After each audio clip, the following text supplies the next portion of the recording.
Apalagi cowok udah dewasa, ngerti rasa, ngerti birahi, ngerti nafsu. Nah, itulah yang membuat masyarakat berpikir kemana-mana.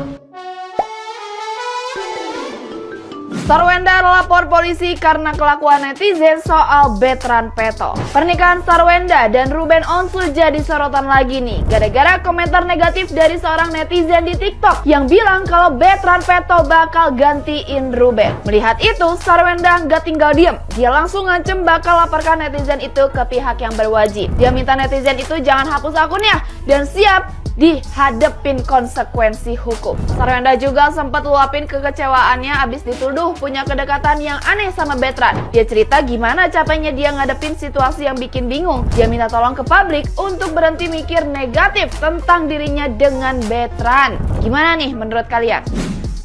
Satu keluarga yang mengadopsi anak lelaki yang sudah beranjak dewasa, ya. Ini pendapat Bunda begini loh ya.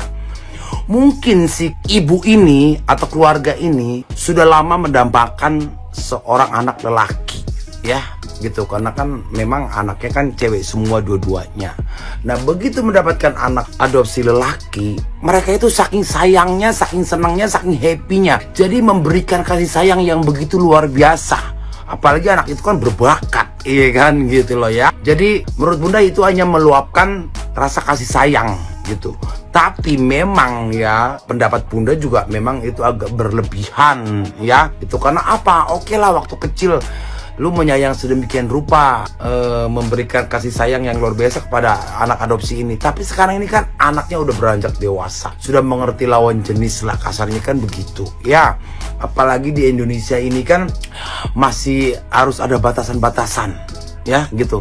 Bagaimana apa namanya, walaupun kita dengan anak kandung gitu kan, apalagi anak angkat ya gitu. Jadi begitu sudah beranjak dewasa, sepertinya sudah nggak layak lagi diperlakukan seperti yang si ibu ini lakukan kepada anak angkatnya, kan begitu guys ya. Terus menurut pendapat Bunda ya, kalau memang mereka ini tidak mau dihujat oleh netizen Indonesia ya tolonglah kurang-kurangin gitu kan dalam memberikan kasih sayang, berbentuk kasih sayang itu.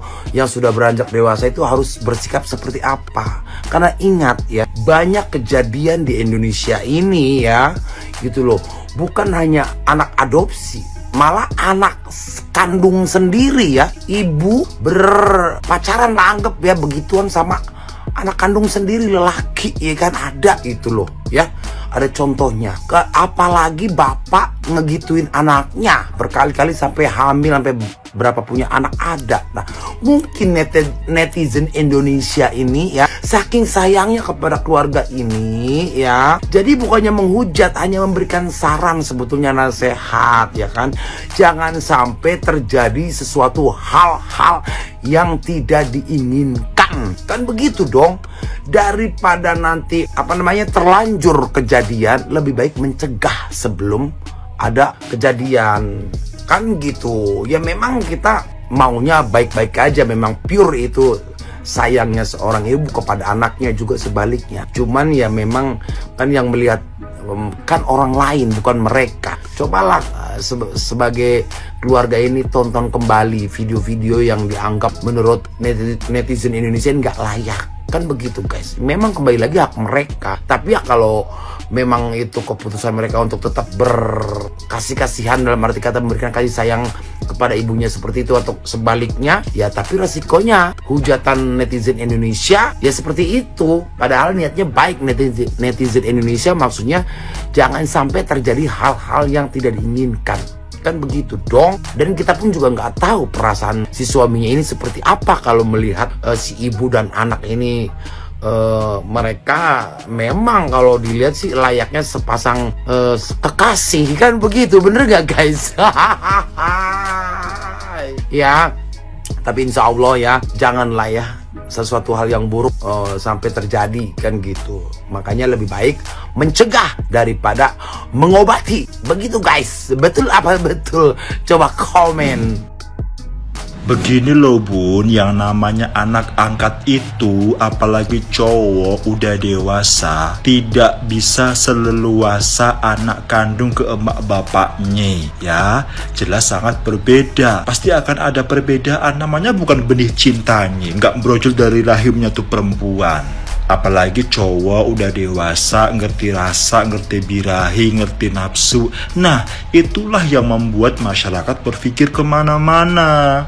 Jadi kita nggak bisa menyalahkan mereka untuk berpikir negatif, karena apa yang mereka lihat itu yang membuat mereka risih. Tapi kan udah saya anggap seperti anak kandung saya, tapi udah saya anggap seperti orang tua saya. Paham betul. Apalagi dirawat dari kecil ya, paham. Tetapi tetap tidak akan bisa sebebas kamu bersikap ke anak kandung. Itu tidak bisa disamakan gitu loh. Udah gak brojol dari rahimnya, bukan buah cintanya.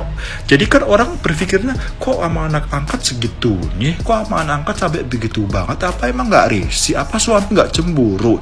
Itu manusiawi, karena mereka juga berpikir, nah lo cuman anak angkat, lo cuman anak yang diangkat dari usia sekian, kok bisa sih lo seleluasa itu sama emak lo, apalagi emak lo masih muda.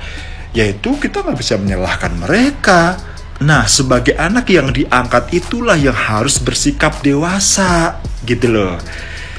Kan sayang ke orang tua angkat, itu nggak harus pegang-pegangan tangan, harus dicium-cium, dipeluk-peluk, nggak harus begitu.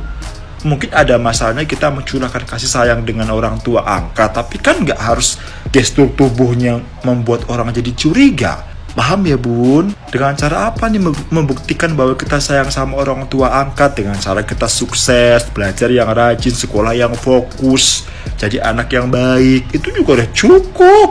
Mendoakan setiap ibadahnya, cukup, itu cukup banget. Jadi kalau jadi kabar kemana-mana, jadi berebet kemana-mana, kita nggak bisa menyalahkan masyarakat yang berpikir negatif. Ya namanya pun manusia, jangankan anak angkat. Banyak loh kasus anak kandung mencabuli ibu kandung, mencabuli nenek kandung. Itu mungkin yang mereka takutkan. Karena yang namanya manusia, apalagi nggak ada hubungan darah, akan timbul rasa entah itu deg-degan, entah itu bagaimana, itu kita nggak bisa menolak itu. Kita juga manusia biasa, bukan dewa di Prindavan, bukan. Kita bukan dewa di Prindavan yang tahu-tahu gerak di mana gitu, nggak bisa. Makanya kan itu yang ditakutkan masyarakat. Jadi kita harus jaga sikap, jaga perilaku. Entah orang tua angkatnya pun juga sama, bersikap lebih ya udah layaknya udahlah, bersikap. Kan gak harus gandengan tangan, gak harus begini begitu ya. Mungkin kalau sama anak kandung mungkin gak akan ada jarak, itu mungkin iya, karena brojol dari emnya sendiri, buah cinta bersama suami yang dibangun di malam hari ya, dibangun, diresapi, dibentuk dari sekian waktu malam hari, subuh itu kan buah cinta. Tapi kalau anak angkat nggak bisa, tetap akan ada perbedaan. Paham ya bun? Siap komen, siap dipenjara loh. Speechless banget sih gue. Kalian tahu nggak salah satu netizen ini bakalan dipenjarain sama Sarwenda, istrinya Ruben Onsu? Ada yang tahu kenapa? Yes, karena hate speech atau ujaran kebencian. Jadi ketika Sarwenda posting sebuah video reels dengan anak angkatnya, ada satu netizen yang komen, ayah baru, gantiin Ruben Onsu. Nah, karena nggak terima dengan kata-kata inilah, Sarwenda itu bakalan ambil tindakan hukum ke followers atau hatersnya ini yang dirasa udah berlebihan. Terus kenapa sih netizen ini suka bikin hate speech? Beberapa penyebabnya menurut gua. Pertama, minim literasi, yang artinya ketika ada informasi baru terbiasa komen dulu, terus malas cari info lain dan malas baca untuk cari pembanding atau tambahan dari informasi yang udah ada. Kedua, merasa paling benar, apapun yang orang lakukan akan salah di mata orang kayak gini, padahal yang komen itu hidupnya belum tentu lebih bahagia loh daripada yang dikomenin. Ketiga, artis dan influencernya juga memang membuat konten yang memancing kegaduhan. Bisa jadi nggak niat ke sana, tapi sebelum menanggapi haters sih lebih baik dievaluasi juga kontennya. Kecuali memang udah terlalu berlebihan banget sih ya wajar aja kalau sampai ambil tindakan. Nah, kalau dulu ada istilah mulutmu adalah harimaumu,